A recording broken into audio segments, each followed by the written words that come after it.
Here we are for another round of the 70s versus the 90s, and it's where love meets crime with Terrence Malick's Badlands versus Tony Scott's True Romance.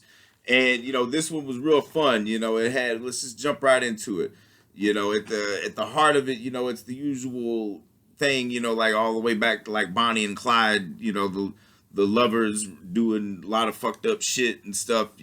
This one specifically, Badlands, is based off of another notorious crime spree carried on by a couple. The Charles Starkweather incident in the late 50s is what this loosely been. That guy too was obsessed with looking like James Dean. James Dean really did a number on that generation. And Martin Sheen, really, it is really a star-making performance from Martin Sheen as that character Kit, as he's called in the film. And Sissy Spacek, it's one of her early roles.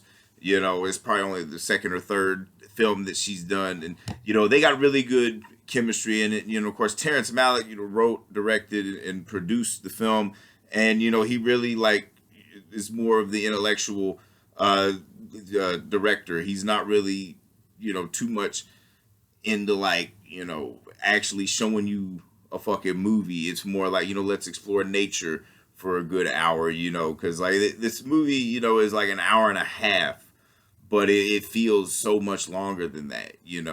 The beginning and the end, honestly, the end is so good that you forget how boring the movie is, because that final chase sequence is, it does show that Terrence Malick is no slouch as a director. He can definitely put together some compelling imagery, but yet again, that's not what he's about. Dude's a fucking Rhodes Scholar. He's more interested in the existential dread of these two lovers on the run. This guy has got clearly in his probably early 20s, if not late teens, and he's got his 15-year-old girlfriend. I don't know the exact ages of the actual people that it's based off of, but the movie itself doesn't really give too much of a fuck about facts and shit. Like I said, it's more almost in a way kind of a little bit like Night of the Hunter in tone and shit, because at the heart it's a fairy tale, and of course Warren Oates, who plays the father to Sissy Spacek in the film,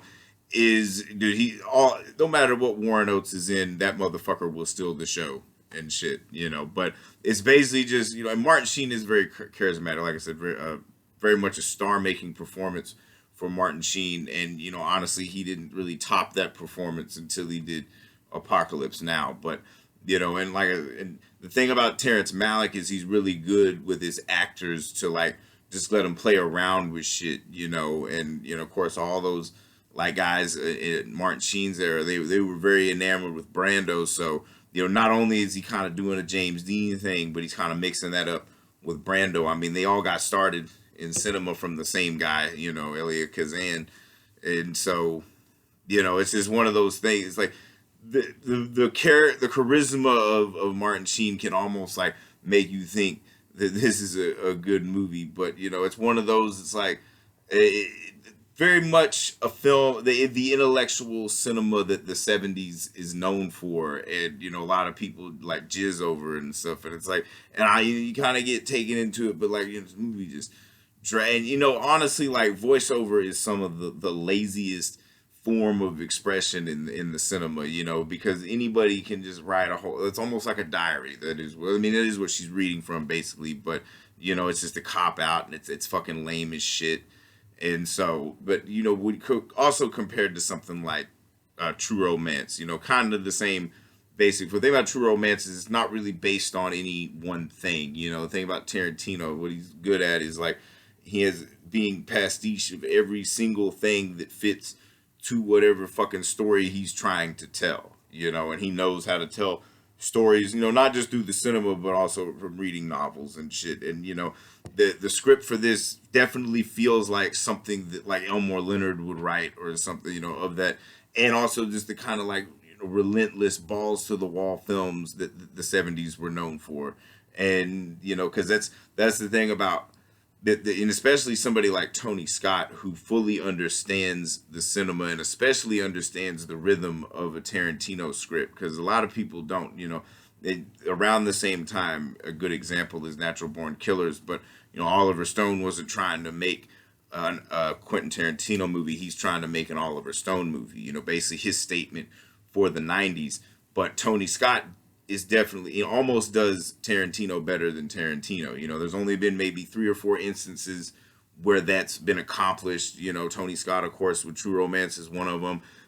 Fucking Steven Soderbergh with Out of Sight, and Robert Rodriguez with From Dusk Till Dawn. Like they almost did Tarantino better than Tarantino, and you know, of course, it's very much a Tony Scott film too. You can tell by the shots and just the way everything's lit and smoky, dusky, you know, and the music. You know, one thing Tony Scott doesn't get enough credit for, and especially in this film, is the music is so well placed in it. You know, almost, you know, kind of how Tarantino does it, even more in a respect to, like, you know, how Scorsese places the music in his films. And the thing about it is, whoever cast True Romance should have got an Academy Award. If ever there was an Academy Award that existed for best casting, like, True Romance fucking, like, should have been the first one, honestly, because like that fucking the whole ensemble is perfect. Because like, whereas like Martin Sheen and Sissy Spacek are great in that film, you could have got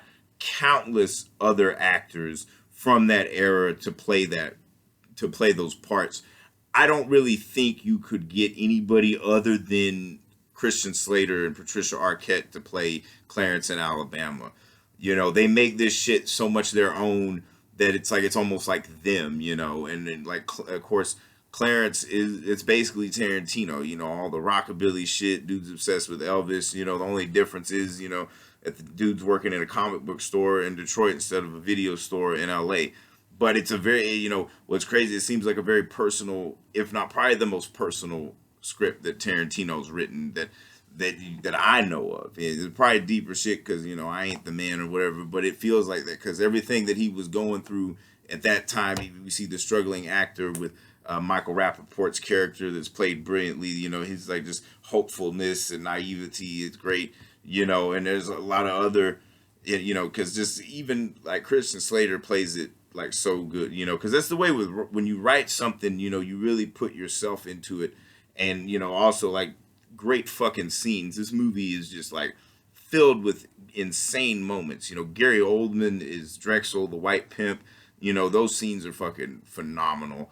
You know, the sequence with Dennis Hopper and Christopher Walken, that's one of the most iconic and just most badass fucking scenes ever in a film, you know. And so, and Val Kilmer is his fucking Elvis's imaginary friend and shit, you know.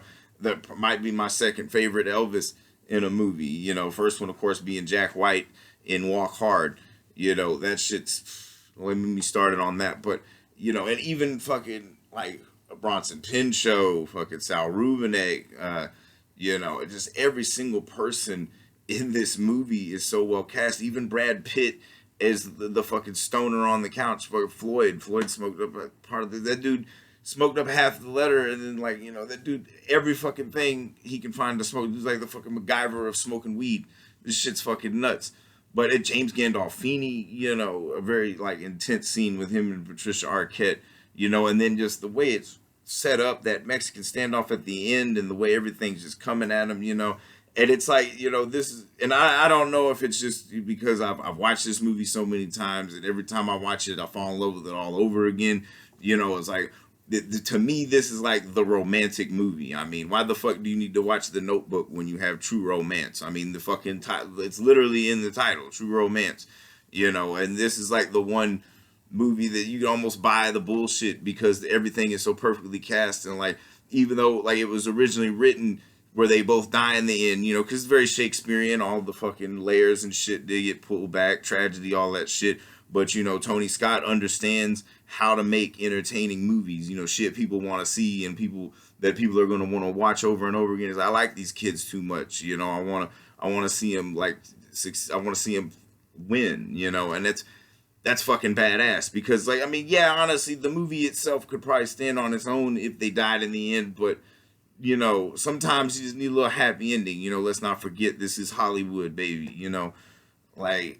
So this round's clearly got to go to the 90s, you know. True Romance, a fucking iconic film. Like Badlands, You know, it's hard to get through. Like, it's got its moments, but I think like so many other people could have did it better.